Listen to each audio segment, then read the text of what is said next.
Okay, so related rates of change is a level 3 skill. So we did rates of change, which is just talking about the gradient of one thing.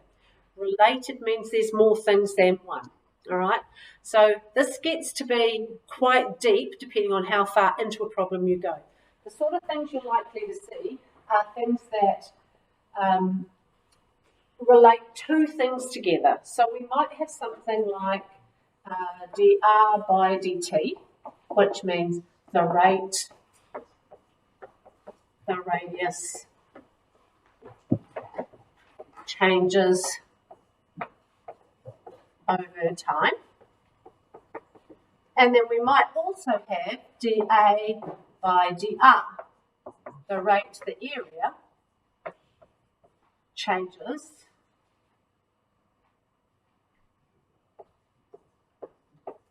over time. So, if we asked for something like, what is the rate the area is changing? The assumption is then that it's over time. Now, we didn't have that, but we can make that out of some of these other ones. So, if we look at the fractions, we can put them together. Right? So we know in fractions that's how it works. We multiply these, we can cancel the top and the bottom and get left with dA by dt. So we might have these two to help us to make this one. But it can even be bigger than that. All right? We can end up with 3. What we are planning on, though, is always finding a top and a bottom that cancel out. So we could have, trying to think of something, the area of a triangle, which equals the area over the side times the side over the angle times the angle over the time. Can't think of a problem, doesn't matter. The idea here is you ended up finding something, obviously something to do with a triangle because there's areas, but that you can cancel out along the way. Now, one of the things they will do is they will help you along the way. So they will give you usually a measurement unit which helps you to find out what you're doing. So in the question there might be, or they may actually give you one piece of information. Quite often one piece of information is given to you. Also the measurement unit. That tells you what you're relating by what. So when we're reading the question, we always want to find out what the question has in it that's helpful. So let's have a look at an example. So this is from Delta question 5. A spherical balloon has a rate of increase of radius 2. Okay, a spherical balloon has a rate of increase of radius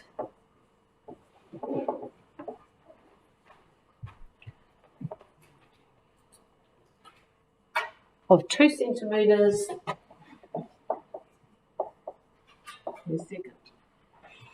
Then it's asked us to calculate the rate of increase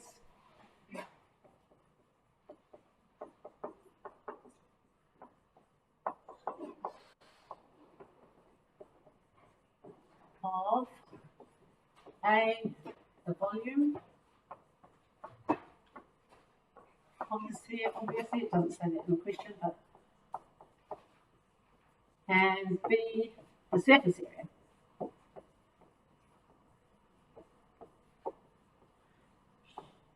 Now they will give you the formula on the formula sheet. You have a few formulas given to you. You're not expected to know all of them off by heart. Quite often they actually write them in the question as well. So in this case in the book they've told you that the volume equals 403 pi r cubed and that the surface area equals 4 pi r squared. So you don't have to know the formulas, you just need to know what to do with them.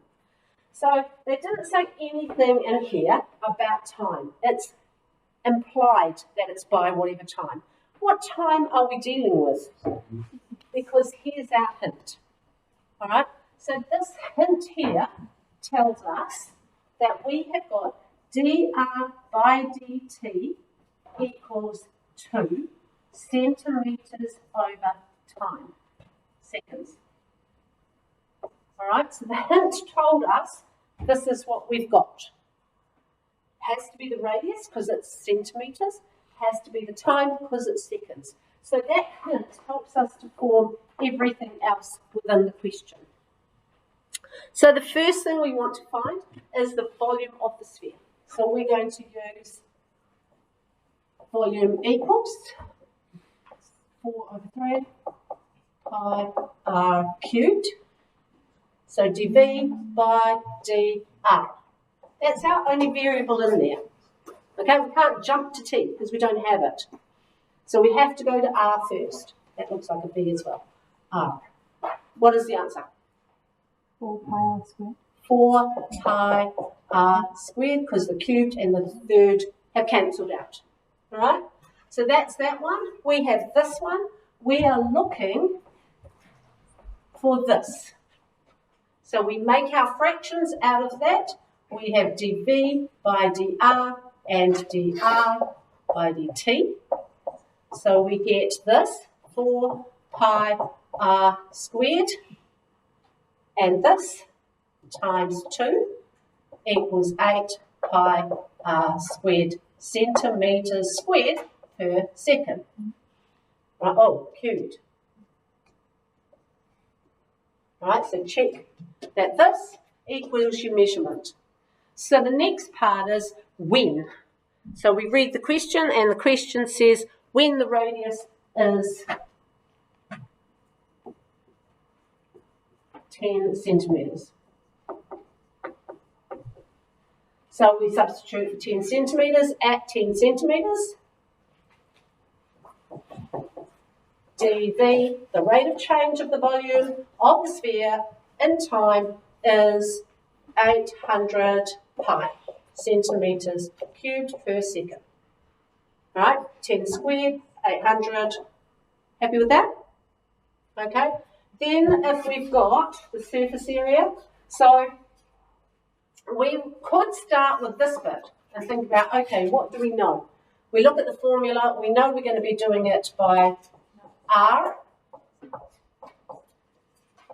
and we also know we've got, so we may need to find out whether it's 2D or 3D in order to get to the problem. Sometimes you're given two pieces of information to pull into it. So we've got dSA by dr, differentiating this with respect to r gives us 8 pi r. So the surface area by the time equals